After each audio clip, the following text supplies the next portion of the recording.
नमस्कार, म अजय कुँवर, म्याग्दी प्रवासी नेपाली सङ्घ मुना कतारको महासचिव। हामीले विगतमा विभिन्न खालका प्रतियोगिताहरू हामीले गरिरहेका थियौँ, यो तपाईहरुलाई अवगत नै छ। र यसपालि हामीले भिन्न खालको प्रतियोगिता लिएर आएका छौँ। शिक्षा र रोजगार समृद्ध म्याग्दीको निर्माणको आधार भन्ने मूल नाराका साथ हामीले म्याग्दी जिल्लाभित्रका अन्तर्माई वक्तृत्व प्रतियोगितामा हामीले विभिन्न 23 विद्यालयहरूबाट हाम्रो सहभागी रहेको थियो र हामीले विभिन्न चरण पार गर्दै पहिलो, दोस्रो, तेस्रो गरी हामी आज अन्तिम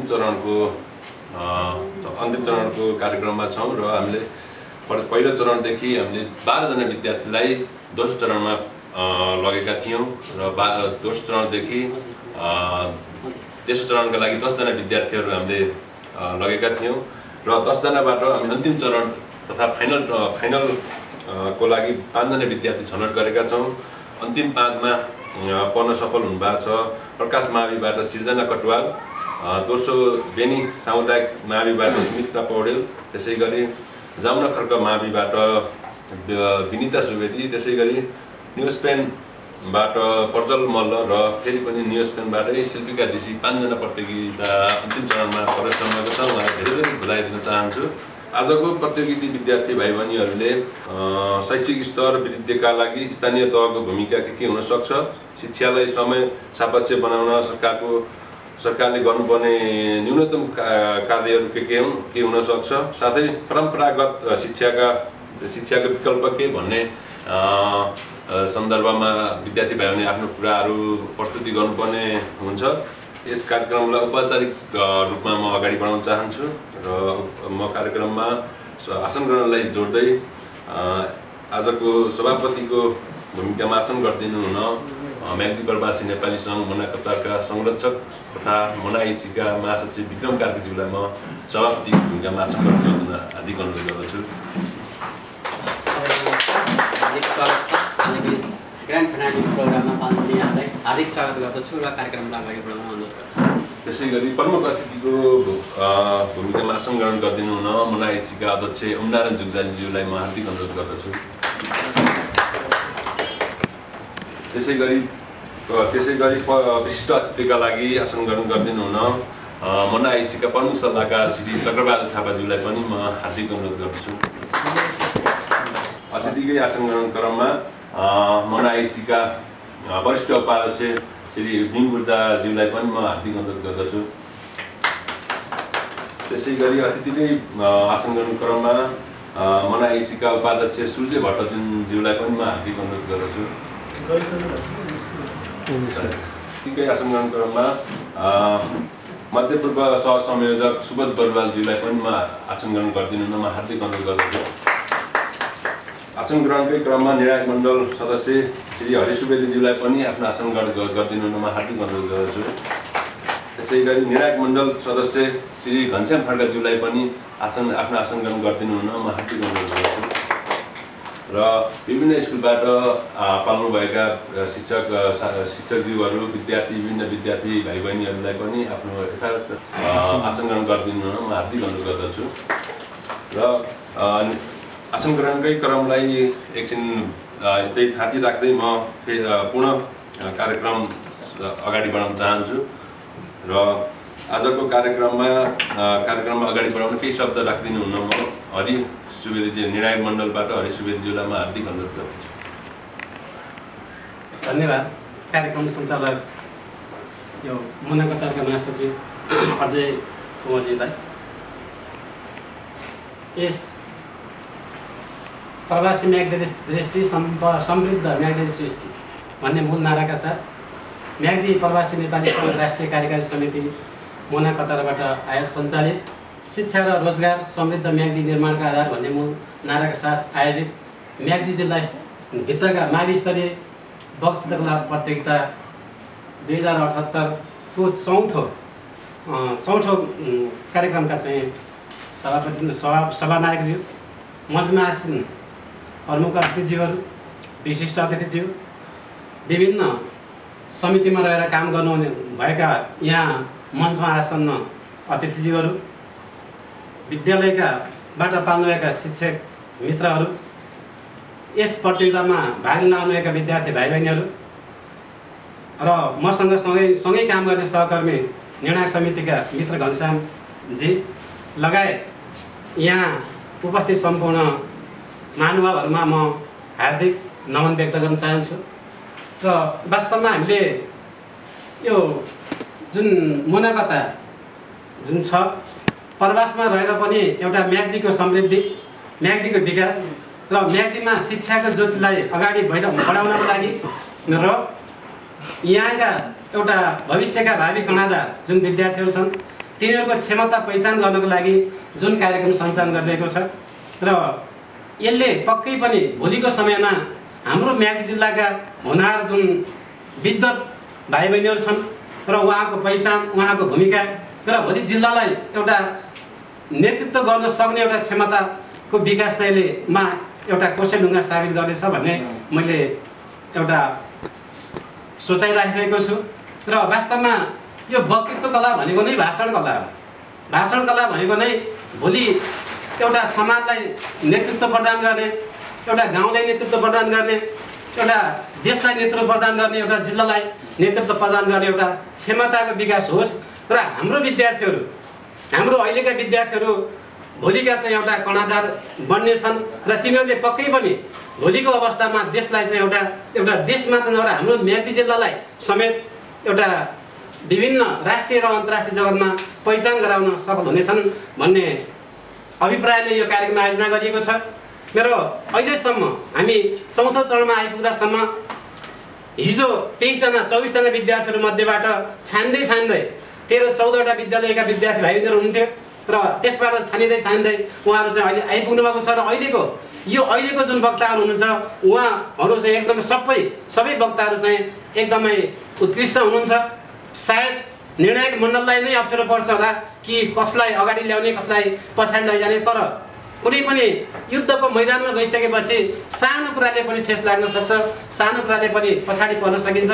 त्यसमा पक्कै पनि हाम्रो भाइ बहिनीहरू चाहिँ हतोत्साहित हुने छैन र आगामी यस्ता कार्यक्रमहरूमा यसलाई चाहिँ एउटा अहिलेको एउटा जय र पराजय र जयलाई चाहिँ थाती राख्दै भोलिको अवस्थामा फेरि मुनाकताले यो मात्र होइन, भोलि अन्य शीर्षकमा पनि कार्यक्रम पक्कै पनि राख्नेछ। अहिले हाम्रो जिल्लालाई चाहिँ एउटा लोकगीतको जिल्ला भनेर चिनिन्छ, एउटा नृत्य कलाको जिल्ला भनेर चिनिन्छ, हाम्रो जिल्लालाई एउटा पर्यटकीय क्षेत्रको जिल्ला भनेर चिनिन्छ र यसलाई अगाडि बढाउनको लागि यस्ता कार्यक्रमहरू चाहिँ निरन्तर प्रवासी सङ्घ मोना कतार मात्र होइन, मोनाका अन्य जुन देशका एउटा कार्य समितिले पनि यस्तो कार्यक्रम राख्नेछ भन्ने मैले शुभेच्छा जाहेर गरेको छु।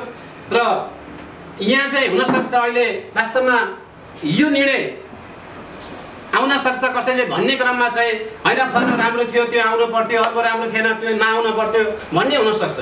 तर निर्णय भनेको कुरा के हो भने जज इज जज। एउटा जसले चाहिँ एउटा न्याय गर्छ, न्याय गर्नको लागि चाहिँ आफ्नो क्षमता, आफ्नो बाहुबलले पक्कै पनि निर्णय गरेको हुन्छ। त्यसमा एउटै चित्रलाई पनि हामीले देख्दा विभिन्न दृष्टिकोणले देख्न सक्छौँ। त्यसैले एउटै कुरा सुन्दा पनि मैले राम्रो सुन्न सक्छु, अर्कोलाई त्यो कुरा बेठी लाग्न सक्छ। र त्यो मात्र होइन, अहिले त हाम्रो एउटा साझा इभन हाम्रो 5 जनाको एउटा निर्णायक समिति छ, त्यसमा 3 जना हामी जिल्लामा छौँ र अहिले र 2 जना चाहिँ मोना कतारको कार्य समितिबाट उहाँले राख्नु भएको छ। त्यो मात्र होइन, निर्णयको चाहिँ आधारमा अरू चाहिँ बाहिरी अरू जनमतलाई पनि आधार मानिएको छ। यस्ता विविध आधार मान्दै चाहिँ भाइहरू यहाँ चाहिँ आइपुग्नु भएको छ र पक्कै पनि म चाहन्छु कि यहाँको 5 जना भाइ बहिनीहरू चाहिँ प्रथम बन्नुहोस्, म चाहन्छु। तर त्यो सम्भव छैन र त्यो नहुन सक्छ किनभने मैले अघि नै भनिसकेँ, प्रतिस्पर्धामा गइसकेपछि आफूसँग क्षमता हुँदाहुँदै पनि कहिले चाहिँ सानो त्रुटिले, सानो गल्तीले चाहिँ हामी पछाडि पर्न सक्छौँ। त्यसैले म यहाँ थोरै हाम्रो निर्णायक समितिको चाहिँ एउटा जुन मूल्याङ्कन फर्म थियो र त्यो फर्मको बारेमा थोरै यहाँलाई चाहिँ जानकारी गराउन चाहन्छु। र हाम्रो यो फर्म चाहिँ हामी 5 जना बसेर हामीले एउटा निर्णायक मूल्याङ्कन कसरी गर्ने भनेर एउटा फर्म तयार गरेका थियौँ र जसमा चाहिँ के थियो भने विषयवस्तु र वक्तृता प्रवाह अनि त्यस्तैबाट अनि यस वक्तृताको संरचना, विषयको चाहिँ आरम्भ अनि विकास अनि समापन भनेर चाहिँ 20 नम्बर राखिएको थियो। अनि त्यस्तै अर्कोमा चाहिँ अर्को टपिक्स थियो यो शारीरिक हावभाव अनि आवाजको चाहिँ लचकता एवं चाहिँ भौतिक व्यक्तित्वको प्रत्यक्ष प्रभाव र उत्साह कस्तो छ त्यसलाई हामीले 20 नम्बर राखेको थियो। अनि अर्को चाहिँ यो प्रभावकारिता उद्देश्य र यो सुरुचिमय सुन्दा चाहिँ कतिको एउटा भाव प्रभावमय रूपबाट कतिको भनेको छ त्यसलाई चाहिँ 15 नम्बर राखेको थियो। अनि त्यस्तै भाषा शैली अनि उच्चारणमा स्पष्टता शब्द चयन भनेर चाहिँ त्यसलाई 15 नम्बर राखेको थियो। अनि त्यस्तै गरेर यो अर्को चाहिँ भौतिक विचार ज्ञान तर्क एवं मूल्य भनेर चाहिँ आफ्नो तार्किक क्षमता आफ्नो कुराहरू कतिको राख्न सक्छ त्यसलाई चाहिँ 20 नम्बर राखेको थियो। र अर्को चाहिँ एउटा सन्देश निष्कर्ष चाहिँ कसरी दिएको छ भनेर त्यो हामीले निष्कर्षलाई चाहिँ 10 नम्बर राखेको थियो।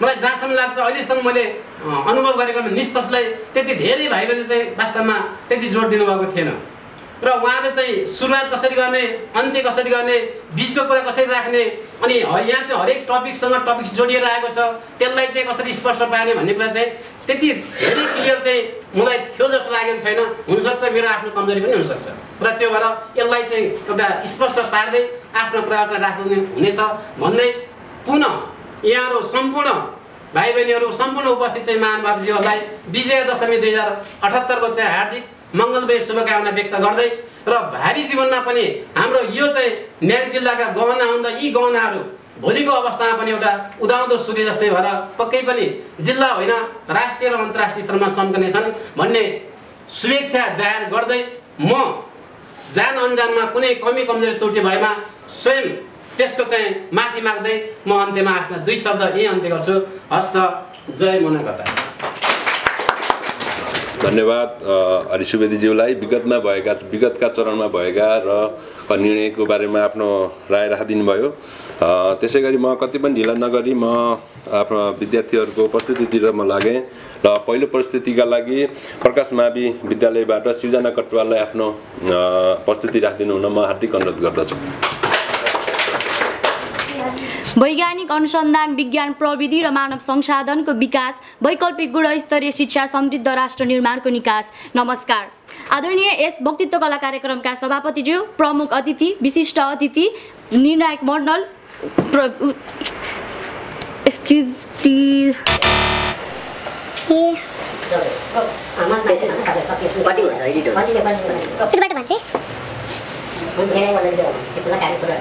वैज्ञानिक अनुसन्धान विज्ञान प्रविधि र मानव संसाधनको विकास वैकल्पिक गुणस्तरीय शिक्षा समृद्ध राष्ट्र निर्माणको निकास। नमस्कार। आदरणीय यस वक्तृत्व कला कार्यक्रमका सभापतिज्यू, प्रमुख अतिथि, विशिष्ट अतिथि, निर्णायक मण्डल, प्रतिस्पर्धी एवं अन्य साथीहरू, शिक्षा र रोजगार समृद्ध म्याग्दी निर्माणको आधार भन्ने यस पवित्र उद्देश्यका साथ म्याग्दी प्रवासी सङ्घ कतारले आयोजना गरेको अन्तिम चरणको शैक्षिक स्तर वृद्धिका लागि स्थानीय तहले खेल्नुपर्ने भूमिका साथै शिक्षालाई समय सापेक्ष बनाउनका लागि सरकारले गर्नुपर्ने न्यूनतम कार्य साथै परम्परागत शिक्षाको विकल्प के हुन सक्छ भन्ने शीर्षकमा म प्रकाश माध्यमिक विद्यालयबाट बोल्न पाउँदा आफूलाई अत्यन्तै गौरवशाली ठानेकी छु। सभाध्यक्ष महोदय, नेपालको संविधान 2072 का अनुसार अनुसूची 8 मा स्थानीय तहका अधिकारका रूपमा आधारभूत तथा माध्यमिक तहको शिक्षालाई समावेश गरेको पाइन्छ। यसरी हामीले कक्षा 1 देखि 12 सम्म अध्ययन गर्ने शिक्षा नै स्थानीय तहको शिक्षाको अधिकार हो। घरको जग बलियो भयो भने मात्र घर बलियो हुन्छ भने चाहिँ शिक्षाको आधारशिला पनि विद्यालय तहको शिक्षा नै हो। शैक्षिक स्तर वृद्धिका लागि स्थानीय तहको भूमिका महत्त्वपूर्ण रहेको हुन्छ। संविधानको अनुसूची 8 मा नै स्थानीय भाषा, संस्कृति र ललित कलाको संरक्षण र विकासलाई पनि स्थानीय तहको अधिकारमा समावेश गरेको पाइन्छ। शैक्षिक स्तर वृद्धि गर्नका लागि सामुदायिक विद्यालयको शैक्षिक पूर्वाधारको विकास निर्माण गरी मातृभाषामा नै शिक्षा प्रदान गर्नुपर्दछ। साथै अनौपचारिक शिक्षा, वैकल्पिक शिक्षा सम्बन्धी विषयवस्तुहरूको निर्माण तथा यसको कार्यान्वयन, मूल्याङ्कन, अनुगमन गर्नुका साथै प्राविधिक तथा व्यावसायिक शिक्षा उपलब्ध गराउने, विद्यार्थीहरूको सङ्ख्याको आधारमा शिक्षकहरूको दरबन्दी मिलान, आधारभूत तहको परीक्षामा उत्कृष्ट नतिजा ल्याउने विद्यार्थीहरूलाई पुरस्कारको व्यवस्थापन, निरन्तर नियमित र समावेशी मूल्याङ्कनद्वारा विभिन्न कार्यक्रमहरूको सञ्चालन गरी शैक्षिक गतिविधिहरूलाई अगाडि बढाउन सकिन्छ। सभाध्यक्ष महोदय, नेपालको संविधानमा विभिन्न किसिमका शैक्षिक क्षेत्रहरूको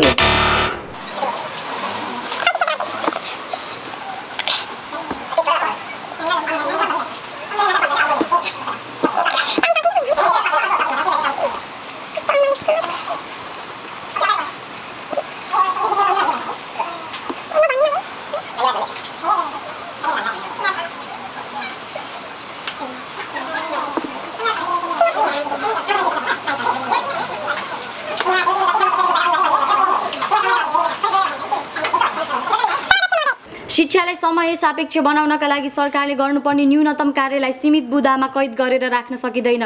नेपालमा हाल 3 तहका सरकारहरू रहेका छन्। 3 तहका सरकारहरूबीच समन्वय, समझदारी र एकता कायम गर्दै शैक्षिक कार्यलाई अगाडि बढाउन नितान्त आवश्यक देखिन्छ।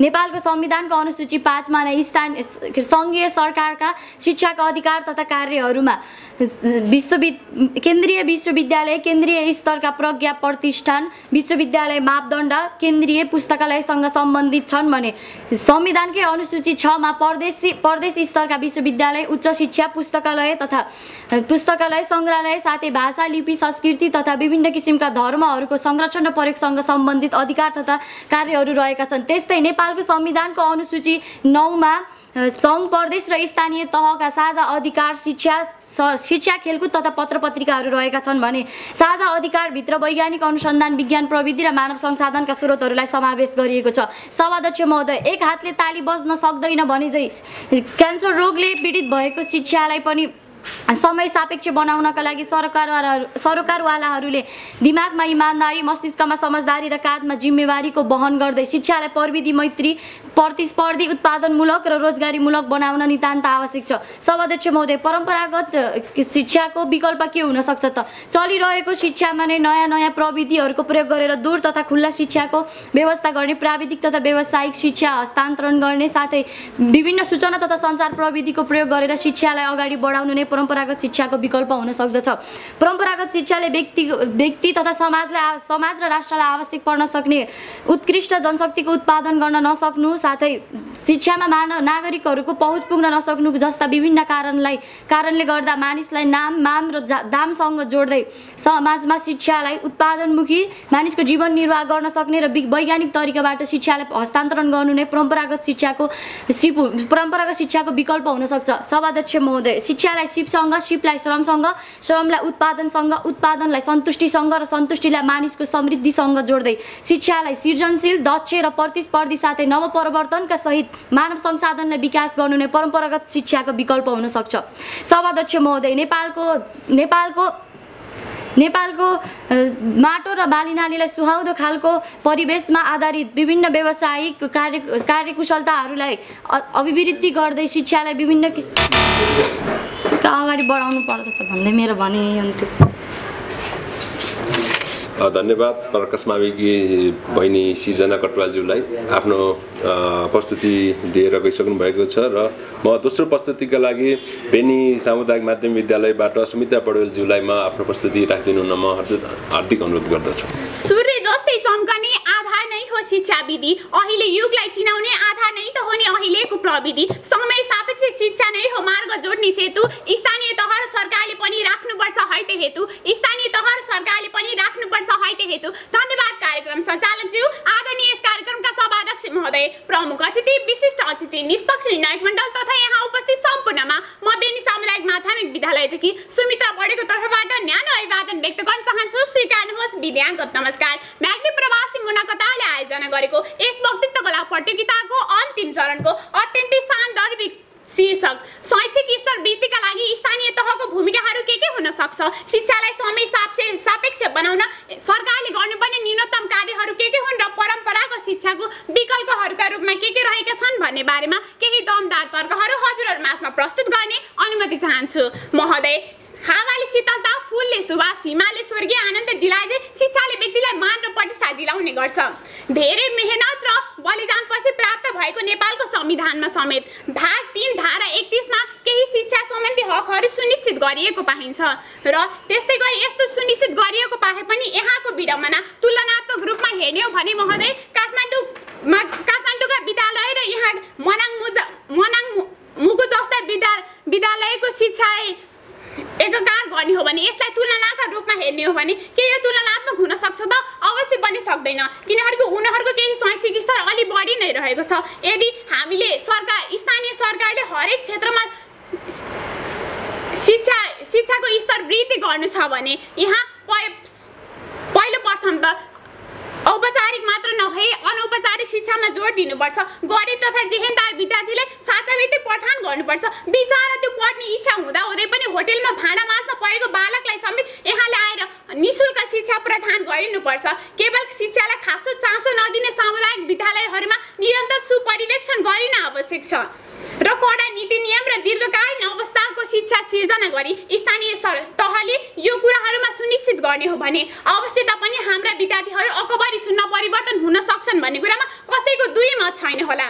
यहाँ स्थानीय सरकार समन्वयमाथि वैज्ञानिक युगमा प्रविधि जाति भन्ने जस्तो मूल नाराका साथ स्थानीय सरकार अघि बढ्ने हो भने अवश्य पनि त्यो झुलामा झुलिरहेको शिक्षा अब भोलि जमिनमा टेकेर मुस्क मुस्कान छर्न सक्छ भन्ने कुरामा कसैको सङ्कोच अवश्य पनि छैन। र यहाँ कुरा आउँछ सरकारको पनि शिक्षालाई समय सापेक्ष बनाउन भूमिका त ठुलो नै हुने गर्छ नि। तर विडम्बना हाम्रो सरकारलाई भने राजनीतिबाट थोरै पनि समय व्यतीत रहेको भने म त देख्दिनँ। अब शिक्षालाई समय सापेक्ष बनाउनु छ भने सरकारले सर्वप्रथम राजनीतिबाट अलिकति समय बचत गरेर हामी अब यसमा लाग्नु आवश्यक छ। संविधानमा उल्लेखित कुराहरूलाई संविधानको पानामा मात्र होइन नि जनताको व्यवहारिक ज्ञानमा लागू गर्नुपर्छ। अनि बल्ल हाम्रो शिक्षा समय सापेक्ष हुन सक्छ। र सँगसँगै यहाँ सगरमाथाको चुचुरोमा बसेर मङ्गल ग्रहको ढोका खोल्ने जस्तो शिक्षालाई प्राथमिकता दिनुपर्छ। हामी पनि अमेरिका जस्तो देशहरूसँग शिक्षामा तुलना गरौँ न, यो सम्भव त अवश्य पनि छ। तर यसमा सरकारको महत्त्वपूर्ण भूमिका हुनुपर्छ। प्रविधिलाई उचित प्रयोग गर्दै प्रविधिको ढोकामा ढकढकाउँदै त्यसलाई स्वागत गर्न आवश्यक छ। हाम्रो व्यवहारमा प्रविधिको राम्रोसँग उच्चारण गरियो भने अवश्य पनि हाम्रो समय सापेक्ष र शैक्षिक स्तर वृद्धि हुन सक्छ। र परम्परागत शिक्षाको कुरा गर्ने हो भने ऋषि मुनिको पालादेखि अहिले लेक्चर विधिसम्म आइपुग्दा किताबको परिभाष घोकेर पढाउने विधि होस् वा गुरुको उपदेशलाई नै आधार मानेर ज्ञान गरिने शिक्षालाई नै परम्परागत शिक्षा भनिएको होला महोदय। तर यस्तो शिक्षाले के हाम्रो शैक्षिक स्तर वृद्धि हुन सक्छ कि हाम्रो शिक्षा समय सापेक्ष हुन सक्छ? अवश्य पनि सक्दैन, मलाई त लाग्दैन। त्यसैले अब हाम्रो स्तर वृद्धि बढाउनु छ भने समय सापेक्ष बनाउनु छ भने प्रविधिलाई राम्रोसँग मूल्याङ्कन गर्नुपर्छ। हामीले भर्चुअल पढाइ, विभिन्न डिजिटल सामग्रीहरू, अनलाइन स्टडी, कम्प्युटर, आइसिटी प्रोजेक्टरद्वारा यस्ता विधिहरूको उपयोग गर्नु नै यो सबैभन्दा उचित विकल्प हो भन्ने कुरामा म हजुरहरूलाई 100% भरोसा दिलाउन सक्छु। र अन्त्यमा जाँदै महोदय, education begins from the cradle and ends to the grave भन्छ जस्तो अहिले शिक्षा अत्यन्तै महत्त्वपूर्ण आधार बनेको छ हामी सबैको जीवनमा। त्यसैले अब गरिबको परिवारमा पनि वैज्ञानिक र प्राविधिक शिक्षा भित्रियोस्, गरिबको घरमा पनि वैज्ञानिक र प्राविधिक शिक्षा भित्रियोस्। भोग रोग र शोकले आत्तिएका ती परिवारमा शिक्षाको क्याप्सुलले उपचार गरियोस्। भोग रोग र शोकले आत्तिएका परिवारलाई शिक्षाको क्याप्सुलले उपचार गरियोस्। यति भन्दै हजुरहरू माझबाट ओजेल पनि चाहन्छु, स्वीकृति दिनुहोस्। धन्यवाद। हजुरहरूको दिन शुभ रहोस्। धन्यवाद बेनी सामुदायिक छात्रा बहिनीलाई निकै नै उत्कृष्ट प्रस्तुति दिएर गइसक्नु भएको छ। र त्यसै गरी हाम्रो तेस्रो प्रस्तुतिका लागि जामुना खर्क माध्यमिक विद्यालयबाट विनिता सुवेदीलाई म स्टेजमा आमन्त्रण गर्दछु। धन्यवाद सम्पूर्णमा। म विनिता सुवेदी। यस कड़ीमा म यस सभाका सभाध्यक्ष महोदय, प्रमुख अतिथिज्यूहरू, अतिथिवर्ग, गुरुवर्ग एवं मेरा प्यारा उपस्थित साथीहरू, मुना कतार नामक एक गौरवशाली संस्थाले आयोजना गरेको यस वक्तित्व कलामा सहभागी भई राष्ट्रिय चिन्तनका सन्दर्भमा दुईटा शब्द बोल्न पाउँदा म एकदमै खुसी छु। अनि हाम्रो यस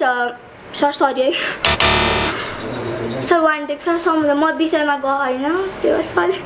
धन्यवाद कार्यक्रम सञ्चालकज्यू, यस सभाका सभापति महोदय, गुरुवर्ग, अतिथिवर्ग, प्रमुख अतिथिज्यू एवं मेरा प्यारा साथीहरू, आज म यस वक्तित्व कलामा सहभागी हुन पाउँदा एकदमै खुसी छु। मुना कतार नामक यो संस्थाले आयोजना गरेको यस कार्यक्रममा सहभागी हुन पाउँदा सम्पूर्ण विद्यार्थीहरू पनि खुसी हुनुहुन्छ होला। मेरो पहिलो शीर्षक रहेको छ शैक्षिक स्तर वृद्धि गर्नका लागि कस्तो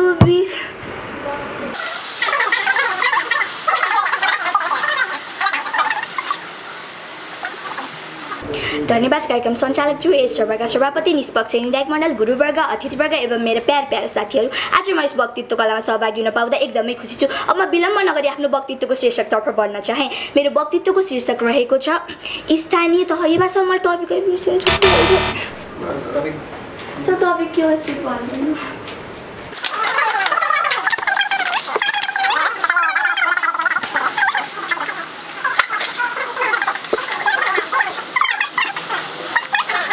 धन्यवाद कार्यक्रम सञ्चालकज्यू यस सभाका सभापति निष्पक्ष निर्णायक मण्डल गुरुवर्ग अतिथिवर्ग एवं मेरो प्यारे साथीहरू आज म यस वक्तित्व कलामा सहभागी हुन पाउँदा एकदमै खुसी छु। अब म विलम्ब नगरी आफ्नो वक्तित्वको शीर्षकतर्फ बढ्न चाहे। मेरो वक्तित्वको शीर्षक रहेको छ शैक्षिक स्तर वृद्धिका लागि स्थानीय तहको भूमिका। शिक्षा भनेको विकासको मूल हो। जुन देशमा शिक्षालाई बढी महत्त्व दिइन्छ त्यो देशको समृद्धि निश्चितै हुन्छ र जहाँ शिक्षालाई बढी महत्त्व दिइँदैन त्यस्तो ठाउँमा बेरोजगार उत्पादन हुने, देशको जनशक्ति विदेशमा जाने हुने गर्दछ र हामीले स्थानीय तहले हाम्रो यस देशका लागि गर्नुपर्ने कार्यहरू पनि धेरै रहेका छन्। सर्वप्रथम त शिक्षित र अशिक्षित व्यक्तिहरूको तथ्याङ्क लिने र झोले र कामचोर जस्ता जनशक्तिहरूलाई उचित दण्ड दिने, हाम्रालाई होइन राम्रालाई महत्त्व दिने, प्राविधिक शिक्षाको पहुँच बढाउने। अहिलेको परीक्षा एकदम फितलो हुँदै गएको छ, त्यसलाई स्तरीय परीक्षा गर्ने र हामीले इतिहास साक्षी छ हामीभन्दा पछि विकसित भएका जापान र इन्डोनेसिया देशहरू कहाँसम्म पुगिसक्यो, तर हाम्रो देश भने जहाँको त्यही नै छ। तर हाम्रो देश जलस्रोतको प्राकृतिक सम्पदाको एकदमै धनी देश हो र यहाँ विभिन्न चराचुरुङ्गीहरूको समधुर आवाज पनि रहेका छन् र हाम्रो यस देशमा विभिन्न प्रकारका कला संस्कृति पनि रहेका छन्। गुरुङहरूको घाटु नाच र उनीहरूको विभिन्न राम्रो व्यवहारहरूले पनि हामी प्रभावित भएका छौँ। अब म लाग्छु मेरो दोस्रो शीर्षकतर्फ। मेरो दोस्रो शीर्षक रहेको छ शिक्षालाई समय सापेक्ष बनाउन सरकारले गर्नुपर्ने कार्यहरू के हुन् र सरकार भनेको जनताबाट निर्वाचित प्रतिनिधिहरूबाट बन्ने गर्छ र यसले जनताको अभिभावकीय भूमिका पनि निभाउने गर्दछ र सरकारले गर्नुपर्ने कार्यहरू हाम्रो देशमा पनि धेरै रहिरहेका छन्। विश्वको परिस्थिति बुझेर पाठ्यक्रम तयार पार्ने तर अरूको निक्लो नक्कल नगर्ने, राष्ट्रिय स्रोत सामग्रीहरूको पहिचान र उपयोग गर्ने शिक्षाहरू पनि हामीले प्राप्त गराइदिनुपर्छ र एवं अहिले भएको यस कोरोनाको बेलामा भर्चुअल पढाइ पनि उनीहरूलाई प्राप्त गराइदिने र यति बेला हामीले पढ्ने बेलामा विभिन्न शैक्षिकविदहरूको पनि कोटेसन लिने गरेका छौँ। उदाहरणका लागि हामी अमेरिकाको जोन डिबेको इतिहास पनि खोज्न सकिन्छ। अहिले यहाँ बसेका युवाहरूलाई धेरै युवाहरू विदेशिनु परेको छ। सरकारले हामी नागरिकहरूलाई सार्वजनिक सम्पत्ति ठान्दछ भने उचित शिक्षा दिएर उनीहरूलाई विदेश जानबाट बचाउने र यही उचित शिक्षाहरू पनि हासिल गराउने गर्नुपर्दछ। अब म लाग्छु मेरो तेस्रो शीर्षकतर्फ। मेरो तेस्रो शीर्षक रहेको छ परम्परागत शिक्षाको विकल्प के रहेको छ। परम्परागत शिक्षा भन्नाले पुरानो शिक्षालाई बुझिन्छ। अहिले त पुरानो शैक्षिक पद्धति काम नलाग्ने भइसकेको छ र पहिलाको जस्तै हप्काउने, तर्साएर पढाउने र मक्खिएका व्याख्याहरू गरेर हामीले अहिले हुँदैन। अहिले भनेको हामीले भर्चुअल क्लास र साइन्स एन्ड टेक्नोलोजी भन्दै मेरो चाहन्छु। धन्यवाद जामुना खड्का माध्यमिक विद्यालयकी छात्रा विनिता सुवेदीज्यूलाई र त्यसै गरी चौथो प्रस्तुतिका लागि न्यू स्पेन माध्यमिक विद्यालयबाट प्रज्वल मल्लज्यूलाई म स्टेजमा आवेदन गर्न चाहन्छु। नमस्कार आदरणीय सभाध्यक्षज्यू, निष्पक्ष निर्णायक मण्डल, अतिथिज्यूहरू, शिक्षकहरू, मेरा सहभागी साथीहरू र असहभागी साथीहरूमा मेरो न्यानो अभिवादन टक्राउन चाहन्छु। म प्रज्वल मल्ल न्यू स्पेन आवासीय माध्यमिक विद्यालय कक्षा 10 बेनी म्याग्दीबाट आज तपाईँहरूको सामु यसरी भौतिक रूपमा बोल्न पाएकोमा एकदमै रमाइलो लागेको छ। आजको शीर्षक शिक्षा स्तर वृद्धिका लागि स्थानीय सरकारको भूमिका के हुन सक्छ, हाम्रो शिक्षा स्तर वृद्धिको लागि सरकारको भूमिका के हुन सक्छ, परम्परागत शिक्षालाई यसको विकल्प के हुन सक्छ भन्ने विषयमा म आफ्ना केही तर्कहरू राख्न चाहन्छु।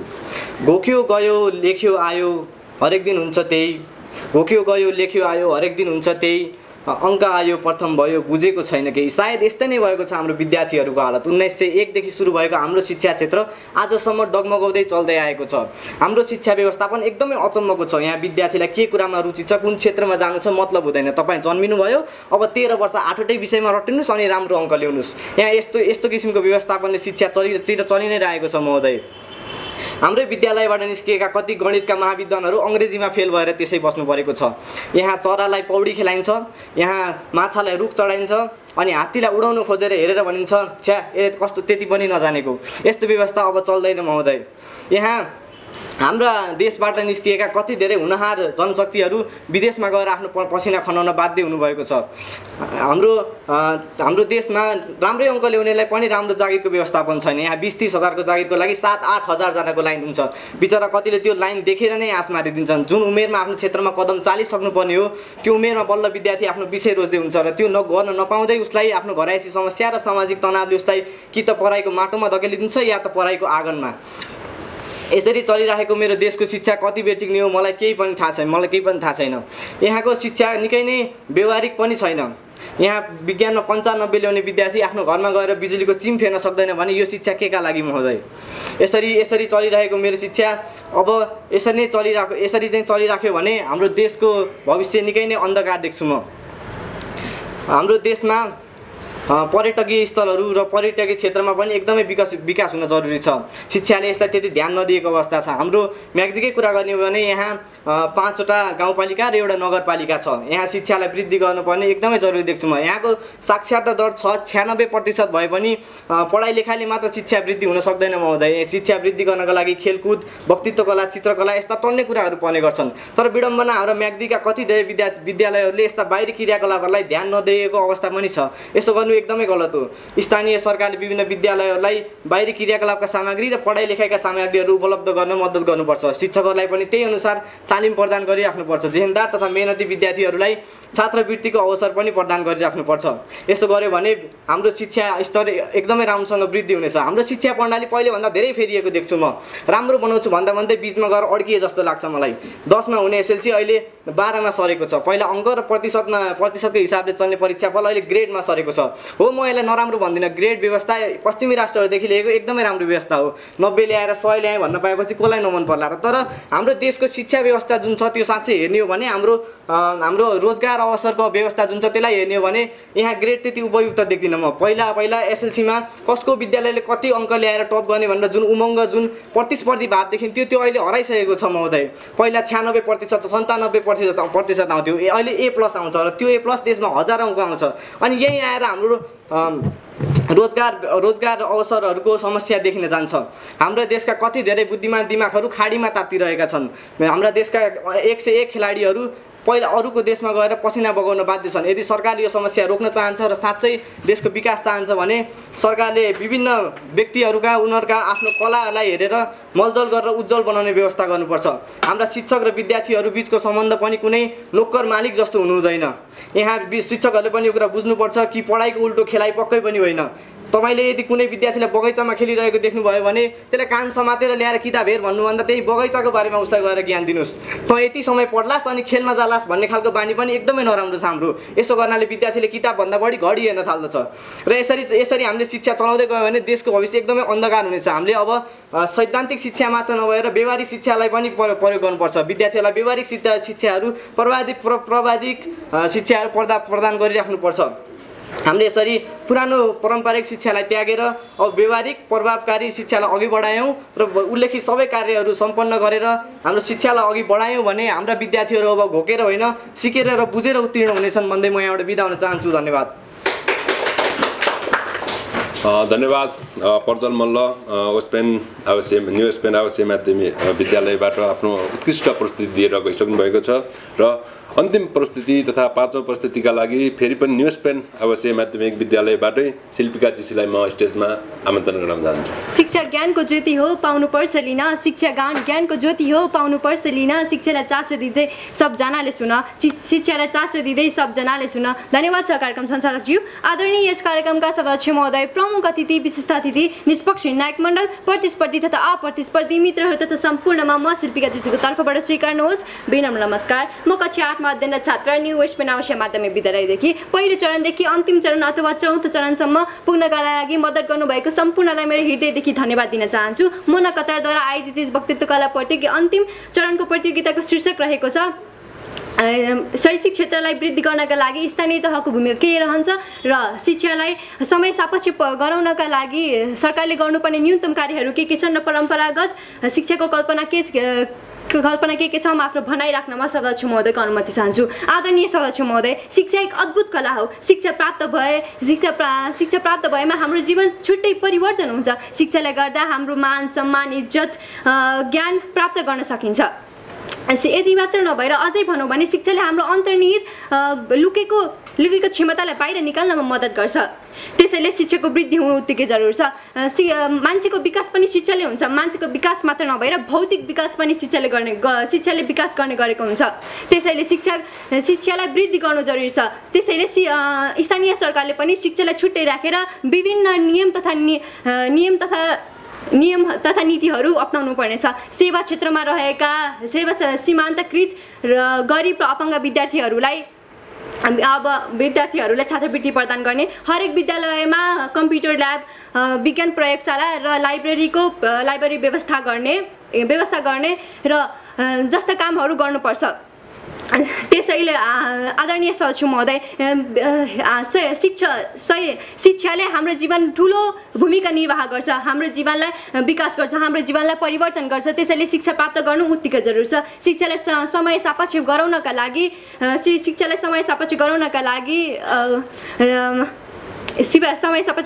लागि विश्व बजारमा बिक्ने खाले जनशक्ति उत्पादन गर्नुपर्छ। अङ्ग्रेजी भाषालाई महत्त्व दिनुपर्छ। हाम्रो नेपाल जस्तो देशमा पर्यटक जस्तालाई विषयलाई अझै जोड दिनुपर्नेछ।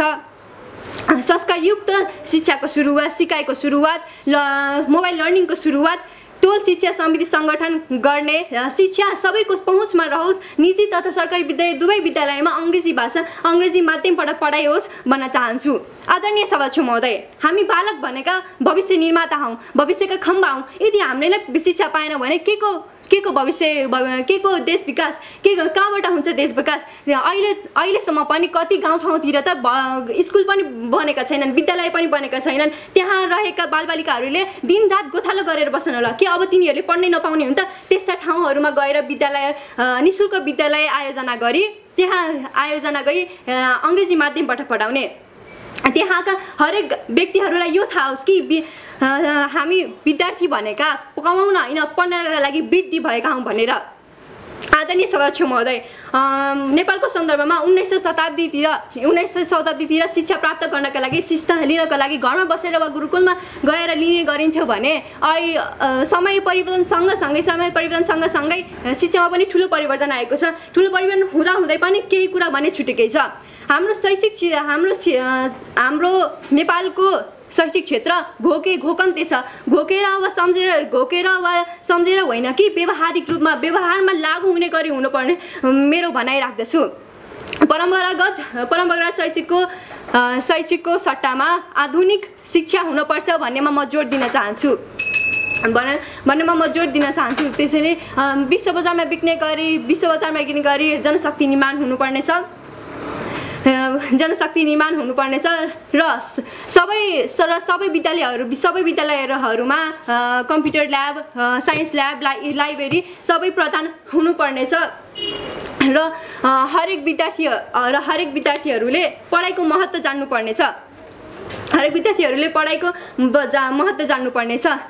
शिक्षा घोकन्ते शिक्षालाई पछि राखी घोकन्ते शिक्षालाई टाढा राखी अघि बढ्नुपर्छ। पुस्तकालय र प्रयोगशाला प्रयोग गरी अघि बढ्नुपर्छ। अघि बढ्नुपर्छ भन्दै मेरो भनाइ म यहीँ टुङ्गाउन चाहन्छु। हस्त धन्यवाद। आजको अन्तिम प्रस्तुति लिएर उस्पेन आवासीय माध्यमिक विद्यालयकी बहिनी शिल्पिका जोशीले आफ्नो उत्कृष्ट प्रस्तुति दिएर गइसक्नु भएको छ र आजको कार्यक्रममा सम्पूर्ण प्रस्तुति यही समापन भएको छ र आज केही कार्यक्रममा केही शब्द राखिदिनु हुन म मोना आइसीका प्रमुख सल्लाहकार चक्रबहादुर थापाज्यूलाई म हार्दिक अनुरोध गर्दछु। यस कार्यक्रमका सञ्चालक मोना कतारका महासचिवज्यू, कार्यक्रमका सभापति महोदय, प्रमुख अतिथिज्यू, गुरुवर्गहरू लगायत विद्यार्थी भाइ बहिनीहरू, आज यस मोना कतारले गरेको यस वक्तृत्व कला कार्यक्रम निकै नै प्रभावकारी छ, जसले गर्दा चाहिँ हाम्रा भाइ नानीहरूको चाहिँ उनीहरूको व्यक्तित्व क्षमता चाहिँ वृद्धि गर्नको लागि यसले अहम भूमिका निर्वाह गर्नेछ, जसको लागि मोना कतारलाई म हार्दिक धन्यवाद दिन चाहन्छु। म यसै शिक्षासँग जोडिएको विषयमा निकै नै अहोरात्र खतेर काम गरिरहेको छु। जस्तै नेपाल लाइब्रेरी फाउन्डेसन बाट म अहिले अध्यक्ष छु र यो हाम्रो गाउँघरमा दूरदराजमा चाहिँ पुस्तकहरू नपुगेर पढ्न नपाउने अनि विभिन्न किसिमका शैक्षिक सामग्रीहरू विभिन्न किसिमका पाठ्य सामग्रीहरू सन्दर्भ सामग्रीहरू नपुगेर उनीहरूले चाहिँ पढाइबाट विमुख हुनु परेको अवस्था हाम्रो दूरदराजमा जगजाहेर छ। त्यस उसले गर्दाखेरि ती ठाउँहरूमा पनि हामीले यो शिक्षाको महत्त्व के हो भन्ने कुरा अहिले भाइ बहिनीहरूले एकदम राम्ररी चाहिँ प्रश्न एकदमै राम्रो किसिमले राख्नुभएको छ। भाइ बहिनीहरूले एकदम उत्कृष्ट कौशलता प्रदर्शन गर्नुभएको छ। तपाईँहरूको अझै चाहिँ प्रयास अझै सक्दो कोसिस गर्नुपर्ने नितान्त आवश्यक छ। तपाईँहरूको यो उमेरमा हामीले यस्तो चाहिँ खालको चाहिँ यो मञ्च चाहिँ पाउँथेनौँ। हामीले कहीँ गएर चाहिँ बोल्ने त्यस्तो चाहिँ अब सम्भावना थिएन। तर तपाईँहरूले यो उमेरमा यति किसिमको चाहिँ गर्नुभएको छ। यो उत्कृष्ट प्रदर्शन हो। अब अझै यसलाई सुधार गर्नु चाहिँ जरुरी छ। अझै तपाईँहरूको निखारिनु जरुरी छ। र शिक्षाको सन्दर्भमा भन्नु पर्दाखेरि अहिले विश्वव्यापी प्रतिस्पर्धात्मक समयमा हामीले एकदम व्यावहारिक शिक्षालाई चाहिँ ध्यान दिनु जरुरी छ। हामीले सैद्धान्तिक मात्र शिक्षा सिकेर हाम्रा चाहिँ धेरै युवाहरू चाहिँ विदेशिनु परेको छ। विदेशीहरू चाहिँ हामीले कुनै पनि जस्तै व्यावहारिक खालका शिक्षाहरू जस्तै यो आइटीमा मेकानिक क्षेत्रमा यो के अरे यो सर्भिस सेक्टरमा हामीहरू काम नसिकेको हुनाले हामीले विदेशमा गएर एकदम लो लेभलको काम गर्नु परेको छ। त्यो प्रतिस्पर्धात्मक शिक्षाको चाहिँ विकास हुनु जरुरी छ। शिक्षा चाहिँ व्यवहारमुखी हुनु जरुरी छ। हाम्रो देशमा चाहिँ अझै पनि शिक्षाले फड्को मार्नु चाहिँ नितान्त आवश्यक छ। अधिकांश जनताहरू चाहिँ शिक्षित हुनु जरुरी छ र शिक्षाको बारेमा धेरै नै शिक्षारूपी यो जरोमा चाहिँ हामीले पानी सिंचित गर्नु आवश्यक छ।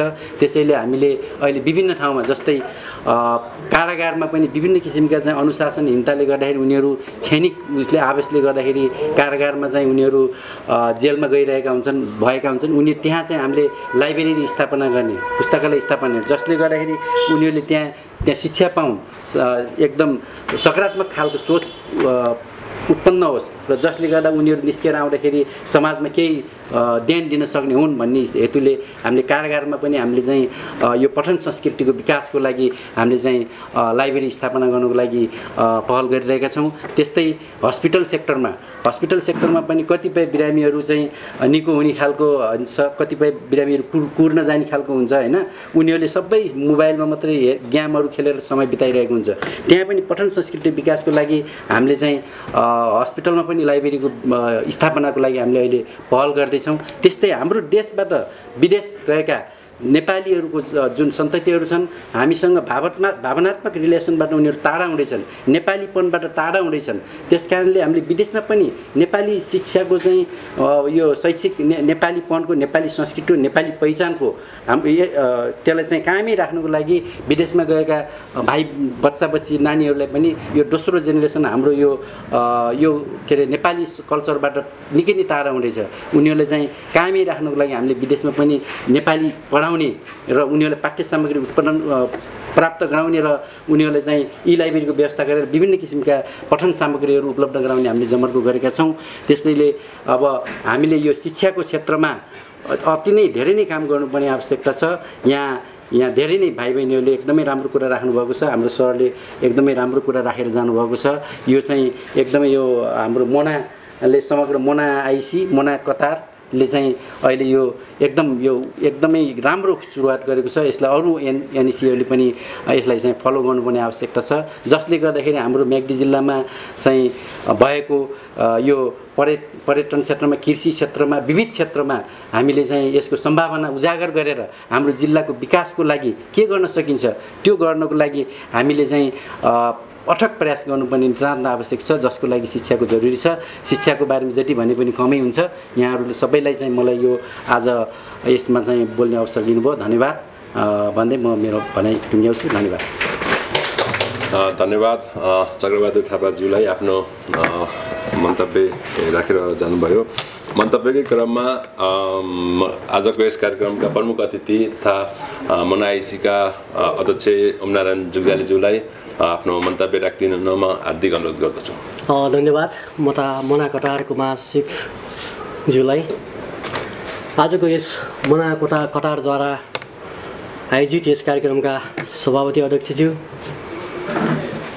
विशिष्ट अतिथि मोनाआइसीका प्रमुख सल्लाहकार चक्रबहादुर थापाज्यू, मना आइसीका वरिष्ठ उपाध्यक्ष उपाध्यक्ष लगायत सम्पूर्ण कार्य समितिका साथीहरू, गुरुवर्गहरू र सम्पूर्ण भाइ बहिनीहरूमा मना आइसी र मेरो व्यक्तिगत तर्फबाट हार्दिक नमस्कार। आज मना कतारद्वारा जुन म्याग्दी जिल्लामा भएको भाइ बहिनीहरूको व्यक्तित्व विकासको लागि जुन कार्यक्रम गर्नुभएको छ, मना कतारलाई मना आइसीको तर्फबाट हार्दिक धन्यवाद दिन चाहन्छौँ। जुन जिल्लामा भएका भाइ बहिनीहरूको क्षमतालाई कसरी विश्वमा चिनाउन सक्छौँ, कसरी नेपालमा चिनाउन सक्छौँ र हामी जिल्लामा भएको क्षमतावान भाइ बहिनीहरूलाई विश्वमा पुर्याउन सक्छौँ भन्ने जुन हेतुका साथ मना कतारले यो आयोजना गर्नुभएकोमा हृदयदेखि धन्यवाद दिन चाहन्छौँ। साँच्चीकै भन्नुपर्दा म्याग्दी जिल्ला धेरै शिक्षाले पिछडिएको जिल्ला हो। हाम्रो धौलागिरीमा भन्नुपर्दा पनि जस्तै मेरो विचारमा बागलुङ, म्याग्दी, मुस्ताङभन्दा पढ्न धेरै अगाडि जस्तो लाग्छ। शिक्षामा धेरै त्यहाँका गुरुवर्गहरू हामीलाई म्याग्दी पढाउन आउँदा हामी पढ्दा पनि धेरै गुरुवर्गहरू पर्वतबाट आउनुहुन्थ्यो भने म्याग्दीमा धेरै कम भएको मैले महसुस गरेका थियौँ। र जुन अहिले म्याग्दी जिल्लाबाट बाहिर बस्नुभएका मनाका साथीहरूले जुन कतारबाट सुरुवात गर्नुभयो, यो अत्यन्तै सराहनीय काम छ। हाम्रो जिल्लामा भएको भाइ बहिनीहरूको क्षमतालाई कसरी विकास गर्न सकिन्छ र यो उहाँहरूमा भएको व्यक्तित्वलाई कसरी हामीले बाहिर पर्स्यु गर्न सक्छौँ भन्ने हेतुले जुन आयोजना गर्नुभएकामा धेरै धेरै धन्यवाद दिन चाहन्छौँ। र मनाका अन्य राष्ट्रिय कार्य समितिहरूले पनि यो जिल्लामा भएको भाइ बहिनीहरूलाई यस्तै खालको कार्ययोजनाहरू लिएर जिल्लाको शिक्षालाई हामीले नेपालमा र विश्वमा चिनाउने प्रयत्न गर्नको लागि चाहिँ सम्पूर्ण राष्ट्रिय कार्य समितिहरूले पनि सिक्नु पनि जरुरी छ। र हामी मना आइसीले पनि यस्तै खालको कार्ययोजनाहरू मना एनइसीसँग सहकार्य गरेर आउँदो दिनहरूमा यसरी अगाडि बढ्नुपर्छ भन्ने मलाई लागेको छ। र मना कतारलाई पनि फेरि धन्यवाद दिँदै आज यो वक्तित्व कलाको फाइनल कार्यक्रममा म एउटा प्रमुख अतिथिको भूमिका रहेर 2-4 शब्द बोल्ने अवसर दिनुभएकोमा मना कतारका महासचिवलाई धन्यवाद दिँदै मेरो 2-4 शब्द यहीँ अन्त गर्दछु। हस्, धन्यवाद। धन्यवाद प्रमुख अतिथि उमनारायण जुग्जालीज्यूले आफ्नो शब्द राखिसक्नु भएको छ। र आजको कार्यक्रममा सम्पूर्ण शिक्षकज्यूहरू, विद्यार्थी भाइ बहिनीहरू लगायत सम्पूर्ण उपस्थित हुनुभयो, उहाँलाई धेरै धेरै धन्यवाद दिन चाहन्छु। र यस कार्यक्रमलाई समापन गरिदिनु हुन आजका सभापति विक्रम कार्कीज्यूलाई मन्तव्यसहित समापन गरिदिनु हुन म अनुरोध गर्दै म बिदा हुन्छु। हस्त, नमस्ते।